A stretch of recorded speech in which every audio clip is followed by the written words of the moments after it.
Olá, minha gente, sou Raíssa, estou de volta com mais um podcast do blog Softball Não. Essa manhã de domingo, agora nós temos 27,3 graus aqui em Natal, esquentou um pouquinho. Ótima notícia para pessoas como eu que têm asma e que estão sofrendo um bocado nesse inverno natalense que esfria demais à noite, né? De noite para de manhã e com muito vento, é para lascar mesmo. Bom, chegando então hoje com esse tema, a vacina que mais salvou, nessa ótima notícia da corrida do bem entre as vacinas contra a Covid, fruto da leitura de uma reportagem, não é bem reportagem, né? É o Daily Chart, que é como se fossem uns gráficos que a revista, agora nem Daily Chart, eu acho que foi publicado pela The Economist, para não dizer besteira, não dizer que foi a Time. The Economist. A The Economist costuma ter diariamente, né, gráficos lá para analisar de coisas interessantes, o que ela julga importante. E esse gráfico, ele foi publicado agora, no último dia 13 de julho, né, com o título Which COVID-19 Vaccine Saved the Most Lives in 2021? Com a pergunta, né, qual vacina contra a Covid-19 salvou o maior número de vidas, né? Salvou o máximo aí de vidas, ou mais vidas, em 2021, né? As vacinas seguem salvando vidas, que fique claro, né? Apenas o gráfico pegou um recorte específico, né? Um período específico para analisar.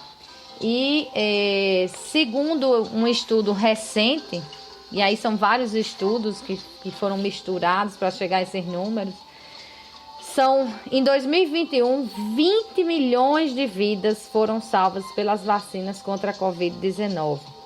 Né?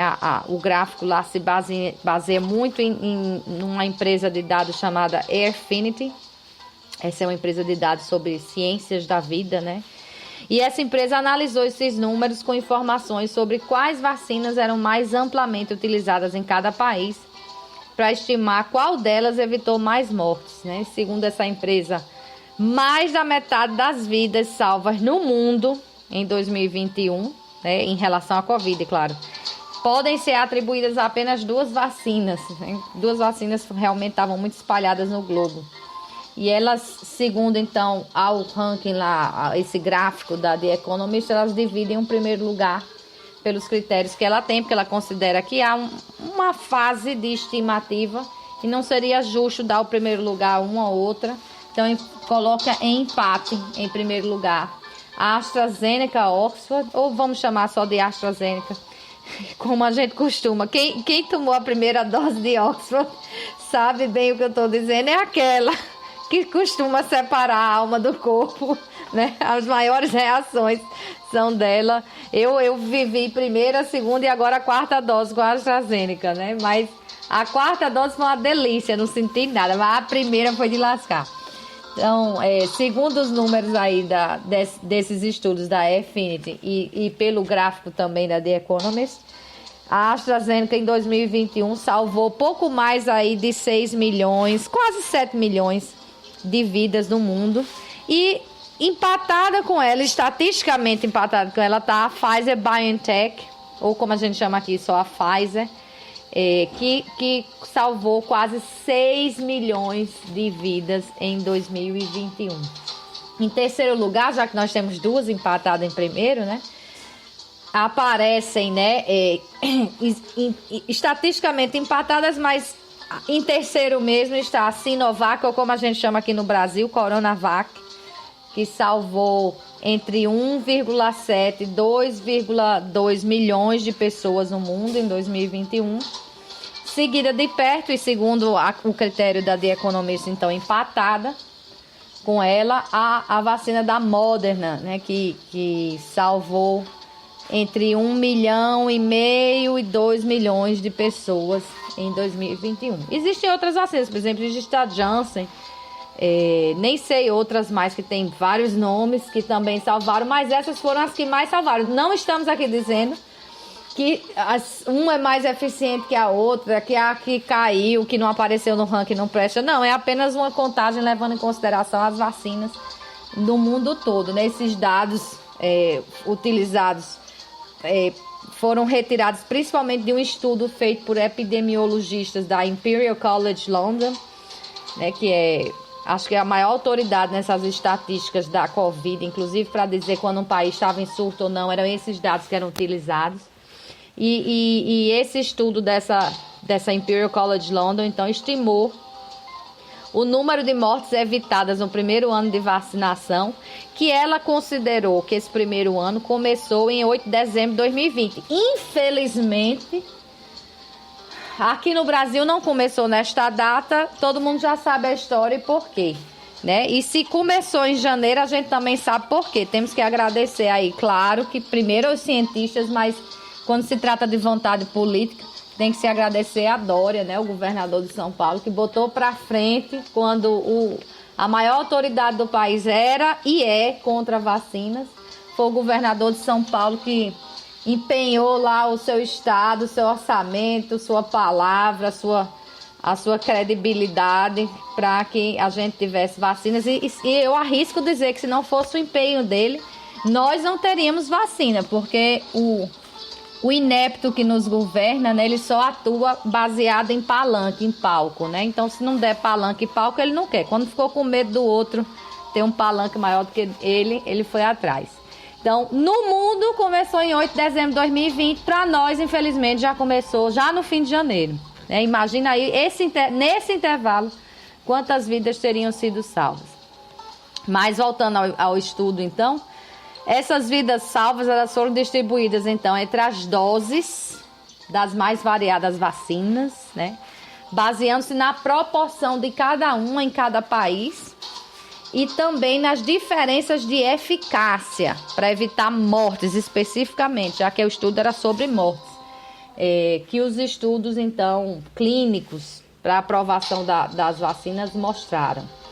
E, para tanto, lógico, era preciso traçar algumas presunções, né? A principal é que, para esse estudo lá da Affinity, eles consideraram que quando um país adotou vários tipos de vacina, e essa foi a realidade, acho que esmagadora, né? Acho que, eu arrisco dizer, 99% dos países adotaram várias vacinas, ninguém botou, como se diz num ditado em inglês, todos os seus ovos numa cesta só, né, para não quebrar tudo ao mesmo tempo. Então, e até porque não tinha vacina suficiente de uma única marca para todo mundo, de um único desenvolvedor para todo mundo. Então, muitos, dando aqui um exemplo rapidinho, por exemplo, Grã-Bretanha começou a vacinar com Pfizer, depois passou para a Moderna e AstraZeneca, que era a produzida lá com a Universidade de Oxford, da Inglaterra.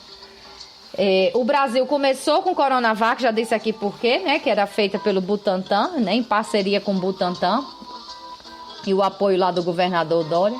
Depois avançou para AstraZeneca, Pfizer, Janssen, nem sei se tem mais alguma circulando aí entre nós.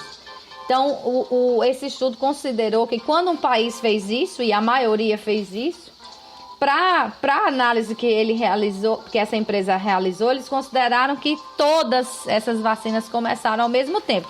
É o grande senão dessa pesquisa. Porque, por exemplo, a gente sabe que aqui no Brasil começou com a Coronavac e foi muito tempo depois para chegar qualquer outra, né? Mas foi essa, como ficava difícil para ele analisar quem tinha vacinado o que em quanto tempo, ele considerou que todas tinham um tempo similar. E ainda tem mais aquela questão de que, por exemplo, no Brasil, sempre trazendo para o Brasil para ficar mais fácil da gente entender, os grupos vulneráveis receberam mais especificamente um tipo de vacina do que outros. Houve um tempo aí que, por exemplo, que grávidas, eu nem sei se ainda está assim, só recebiam Pfizer, né? Crianças só recebiam Pfizer. Depois é que foi, à medida que os estudos foram avançando, foram sendo liberadas outras dosagens, até agora essa salada mista das doses, não importa mais, a gente não precisa mais perguntar qual é a dose que está recebendo, né? O que vale é que é contra a Covid, né? O reforço que seja.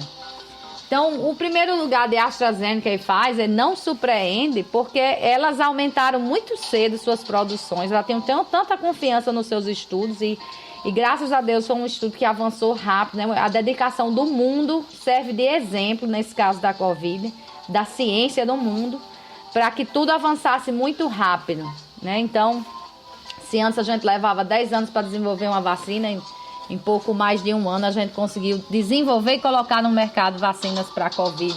Por isso que a gente conseguiu evitar tantas mortes. Né? Então, a AstraZeneca e a Pfizer acreditaram muito cedo, né? E aumentaram muito cedo suas produções. E já quando havia ali o fim dos estudos, elas já tinham administrado o maior número de doses fora da China, porque a China sozinha é quase o mundo, né? Então, esqueça a China. Por exemplo, a AstraZeneca já havia administrado, quando o estudo terminou mesmo, mais ou menos 1 bilhão de doses, e a Pfizer já havia administrado algo em torno de 2 bilhões de doses, né? Agora é bom apontar de novo, né, que esses números eles refletem apenas 2021. As vacinas, como eu disse no começo, continuam a salvar vidas. Aqui no Brasil nós já vamos na quarta dose. Se a quarta dose tivesse chegado para mim mais cedo, talvez eu nem tivesse tido Covid, continuasse aí um alecrim dourado. No que nasceu no campo sem ser semeado, mas já tive Covid, né? Estou lidando com a asma que ficou, inclusive. E a realidade é que as vacinas continuam a salvar essas vidas e são elas que estão permitindo que a maior parte dos países do mundo possa voltar a algo semelhante àquela normalidade pré-pandemia, né? Pré-pandêmica.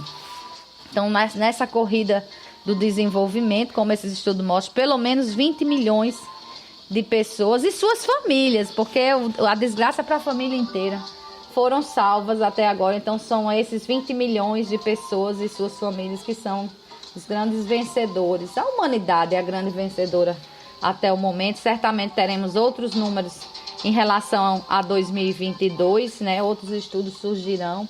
Temos aí novidades também em relação à vacina. As vacinas começam a ser dadas para as crianças mais de primeira infância, né, de 3 a 5 anos. As vacinas já estão avançadíssimas na busca de um imunizante específico para a Omicron. Acho que até o fim do ano a gente deve ter notícia a respeito disso, que a Omicron... A vantagem é essa, que quando você começa a ter vacina, né? Que o vírus, para conseguir fugir da imunidade da vacina, ele precisa fazer uma mutação que, pelo menos até agora, tem sido apenas para tornar mais transmissível e não mais grave a doença. Ela termina ficando mais leve para poder ser mais transmissível e furar. Então, até nisso a gente leva a vantagem, mesmo que a vacina não consiga de todo proteger contra uma variante específica. Mas teremos então a vacina contra uma variante específica. Fala-se muito, inclusive, uma vacina nasal, aplicação nasal, que seria ainda mais eficaz. Então, realmente esse setor vai avançar muito nesses próximos anos e a gente deve ter então pequenas vitórias na luta nossa com a natureza, de adaptação, não para superar a natureza, até porque... Quanto ao clima, a gente tem colocado aí cada vez mais um passinho mais forte para que nós sejamos extintos. Mas em relação à saúde, a gente tenta se adaptar e parece que, então, nesse campo a gente vai avançando muito e deveremos ter notícias, então, quem sabe até com o fim, enfim, desse grande surto de Covid. Não sei se a gente se livra da Covid totalmente, mas acabar com esse grande surto que surge e continua a pandemia, né? Surge num país, passa rapidamente para o outro. Se a gente conseguir uma vacina que seja mais eficiente contra a Omicron, talvez a gente, enfim, consiga se livrar da Covid por um bom período e de forma mundial. Bom, é isso. Espero que vocês tenham gostado desse podcast. Deixa aí um bom domingo para todo mundo, rezando para que esquente mais, para que acabe essa asma, né? E a gente sabe também desse surto de Covid que anda. Bom domingo, boa semana e até, se Deus quiser, né? Até domingo de manhã para falar sobre futebol e sobre outros assuntos. Até lá.